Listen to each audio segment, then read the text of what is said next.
Your ego has always feared the silence, because in silence your true self begins to breathe.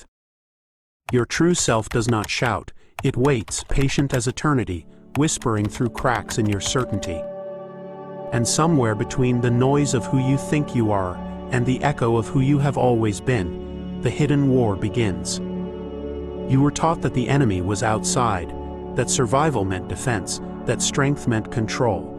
But the real conflict has never been with the world around you, it has always been within. The ego is the mask you stitch together from the fragments of memory, praise, rejection, and fear. It is a costume of survival, a persona that convinces you it is you. But the truth beneath it cannot be buried, and when it stirs, the ego trembles because its entire existence depends on your forgetting. This is why you feel torn. This is why you feel like two beings inhabiting one body. One is loud, desperate to be right, desperate to be seen, terrified to vanish. The other is still, eternal, immune to time beyond validation, radiant without effort.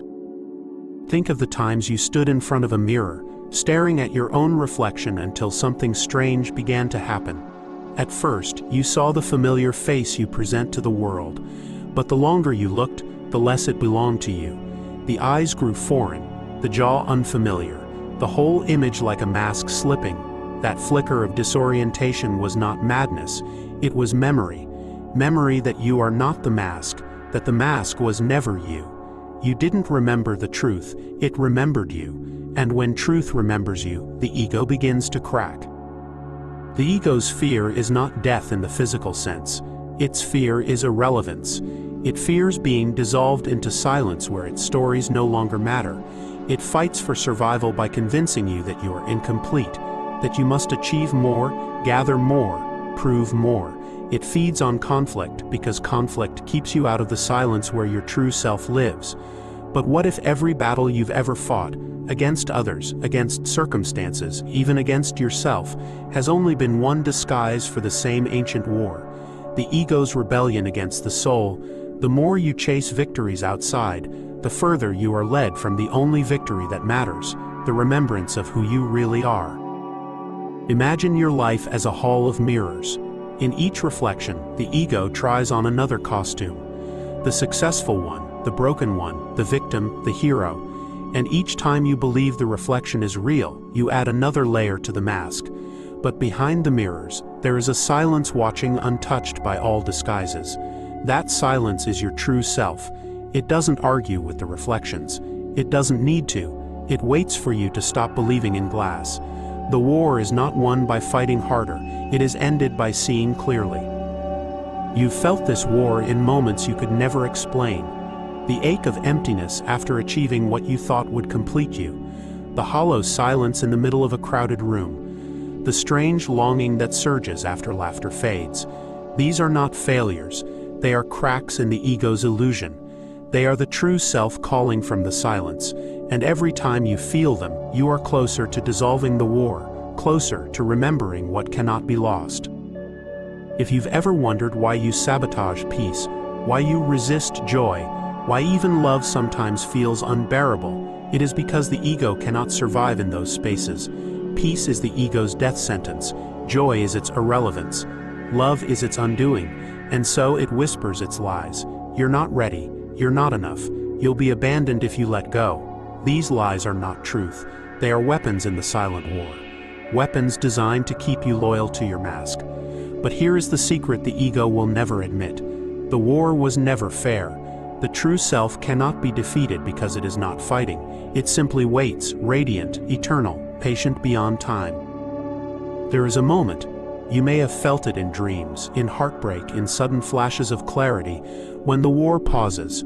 For a breath, for an instant, the ego grows quiet and you glimpse who you've always been. That glimpse can terrify you or set you free. It is not the ego's language. It is not about identity, not about achievement. It is the recognition that you are already whole. And the more often you taste this silence, the less power the ego's war holds. The hidden war was never about choosing sides. It was about remembering you were never divided. If these words stir something ancient in you, let yourself pause. Let yourself write, reflect, even whisper it aloud.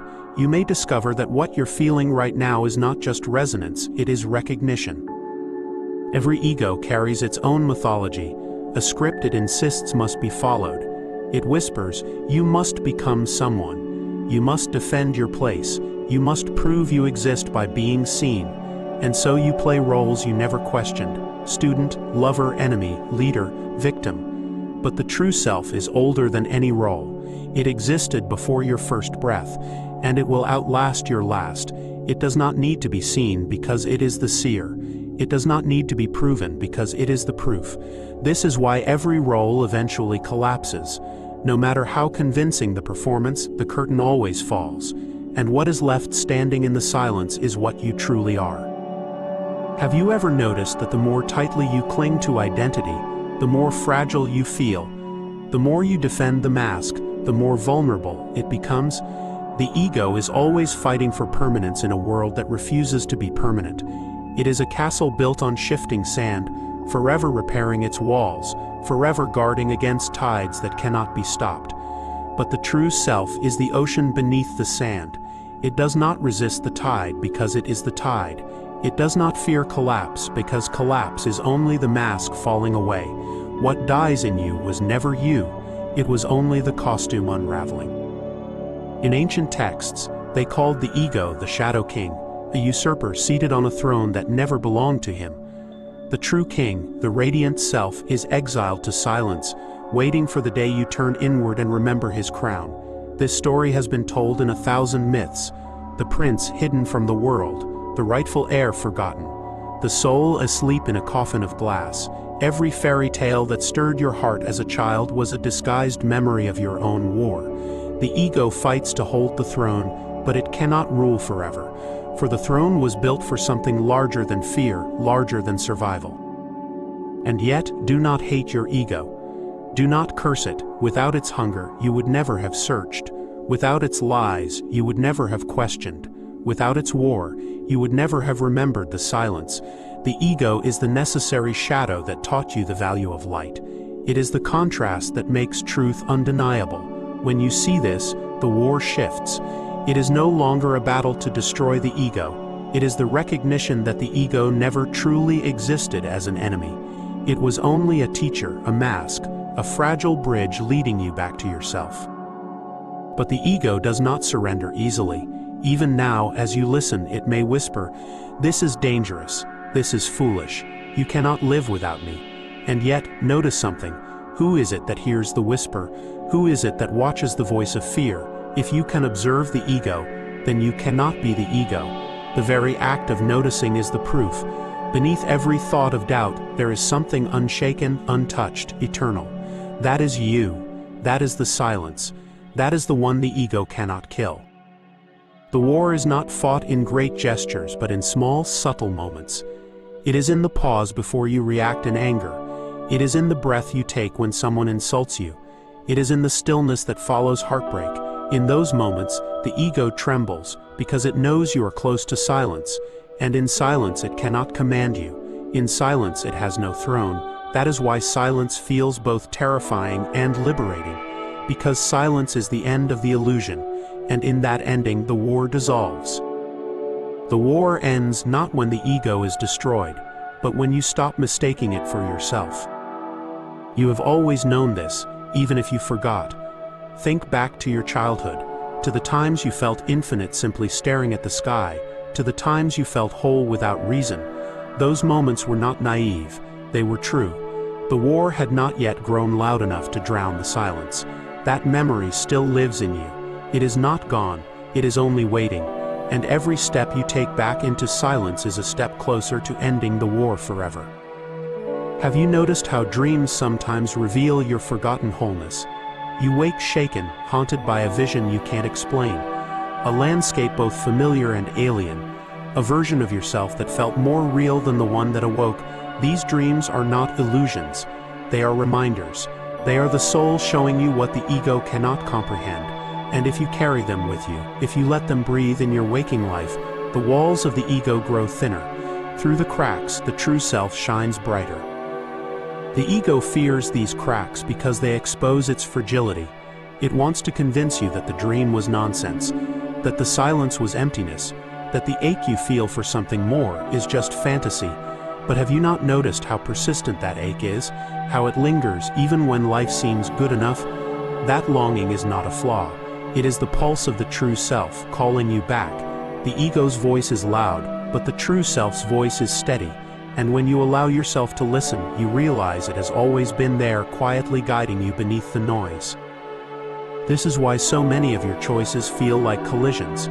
You set out to pursue something the ego told you would bring happiness. The right job, the right partner, the right appearance, and yet, even when achieved, the emptiness returns. The ego celebrates victories that vanish like smoke, while the true self waits for something deeper. That is the hidden war. Not between you and the world, not between you and others, but between the illusion of who you think you must be and the reality of who you already are. The war has always been internal, fought in the quietest chambers of your own soul. If you've ever felt torn between the person you present to the world and the silent witness within, then you are not broken. You are awakening. This tension, this ache is proof that the ego's reign is nearing its end. And when you feel it, when the roles you play begin to feel like costumes slipping from your shoulders, remember this: you are not losing yourself, you are finding yourself. The unraveling is not a collapse, it is a return. There are moments when the ego panics, when it launches its fiercest attacks: self-doubt, comparison, fear of rejection. These are its final weapons, sharpened through years of habit. But even as they cut, notice the one who feels the wound. Notice the one who watches the thoughts race. That watcher has never been harmed, never been diminished. The ego bleeds, but the soul remains whole. That is the deepest secret of the war. You cannot lose, because what you truly are cannot die. Do you see now why silence is so frightening? The ego thrives in noise, in constant distraction, in endless doing. Silence strips it bare. Silence reveals the witness.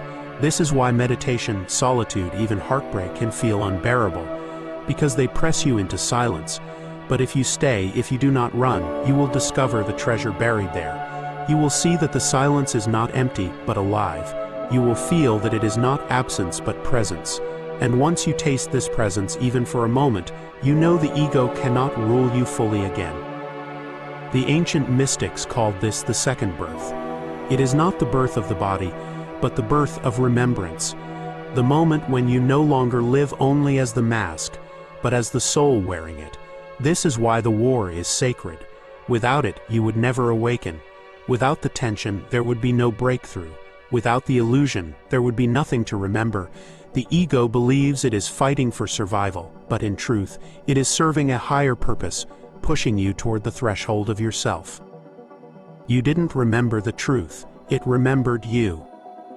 And here, in this remembering, the war shifts again. You see that you do not need to kill the ego, nor obey it. You simply allow it to exist without mistaking it for yourself. Like a cloud passing across the sun, it can no longer convince you that the sky has vanished. The sky remains vast, untouched, eternal. The cloud drifts, but the light persists. And when you live from that light, the war is no longer war. It is only weather. It is only passing shadows across a sky that cannot be harmed. And yet, this is where the paradox deepens, because the ego will whisper, even here, in this vastness, claiming credit for your awakening, shaping pride out of your progress, disguising itself as the very self you thought you had uncovered. This is why the hidden war is not a battle you win once, but a cycle that repeats until you learn to see without clinging. The ego returns. But now you recognize its disguises. You feel its grip trying to tighten, and instead of wrestling, you watch. Instead of collapsing, you breathe. The recognition itself is liberation. The ego feeds on identification, and once you stop calling it I, its power begins to fade. But perhaps you've noticed how hard it is to let go of this identification. The ego doesn't just shape your thoughts, it wraps itself around your memories, your relationships, your sense of worth.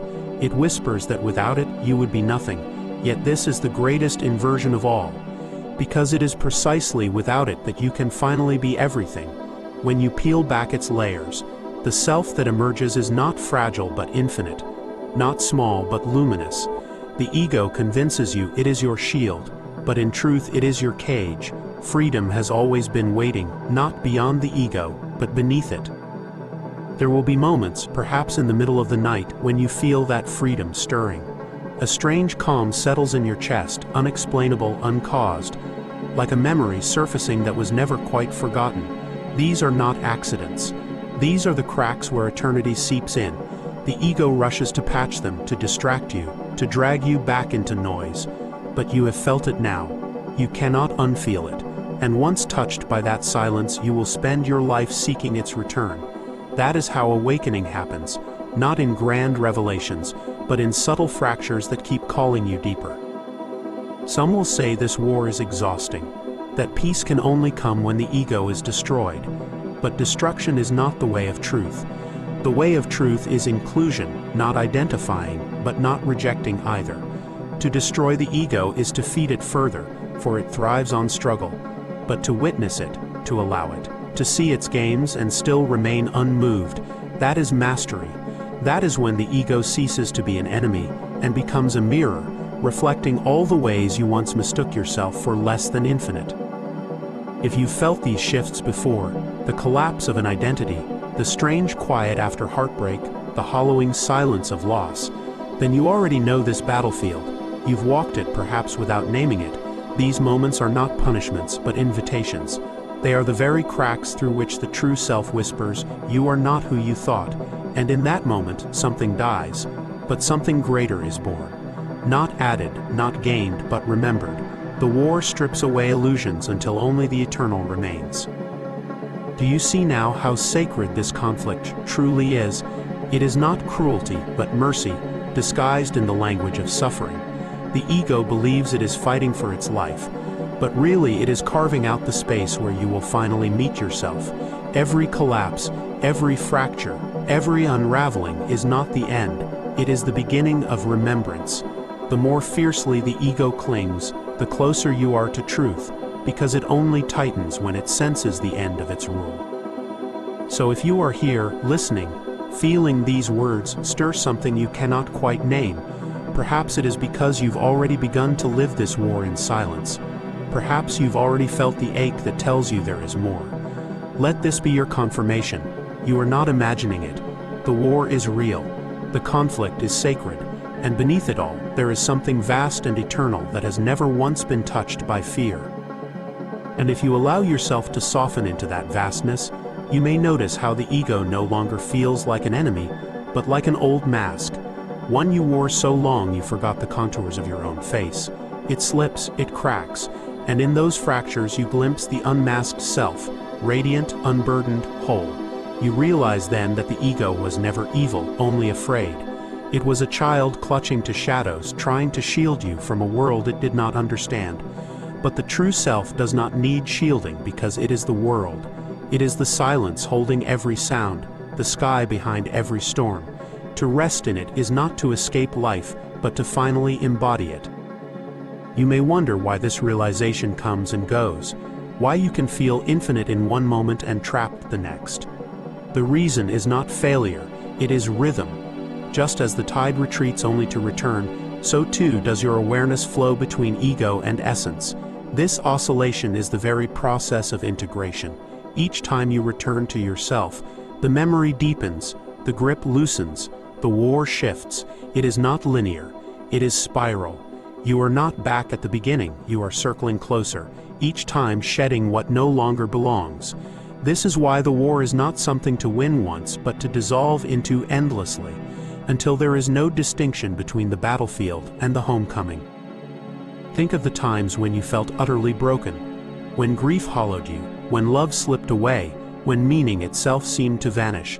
Those were not detours, they were doorways. The ego called them endings, but the soul knew they were thresholds. You walked through fire not to be burned, but to be purified of everything false. And what survived the fire was the one thing that cannot die, the self that was never born, never diminished, never destroyed. This is the self the ego fears because it cannot control what is eternal. What is eternal does not answer to fear. It reveals fear as a dream. Perhaps in listening now, something inside you stirs. A memory, not of a past event, but of your own essence. It feels like recognition, like the faint echo of a name you once carried. Do not rush to define it. Let it remain nameless, for the moment you name it, the ego claims it. Instead, allow the silence to speak for you. Feel the way your body softens, the way your breath deepens, the way a subtle clarity begins to form at the edge of your awareness. That clarity is the self beyond self, the one that was waiting in the quiet all along. And here is the hidden truth. The ego is not conquered by force, but by seeing. Its illusions dissolve under the light of awareness like mist under the morning sun. You do not need to shout it down nor exile it. You need only to remember what you are. The remembrance itself is liberation. Every time you turn inward and recognize the one who watches, the ego loses its hold, not because it has been defeated, but because it has been outshone. That is the hidden victory, a war won not through battle, but through light. Do you feel it now? The gentle unraveling, the loosening of threads you thought were unbreakable, that is the silent triumph of your true self. It does not roar, it hums. It does not demand, it invites. It does not fight, it simply remains. And the longer you sit with it, the more you realize it was never far. It was only forgotten, hidden beneath the noise, veiled by the ego's trembling. But now the veil is thinner, now the silence is nearer, and the more you listen, the clearer the song becomes.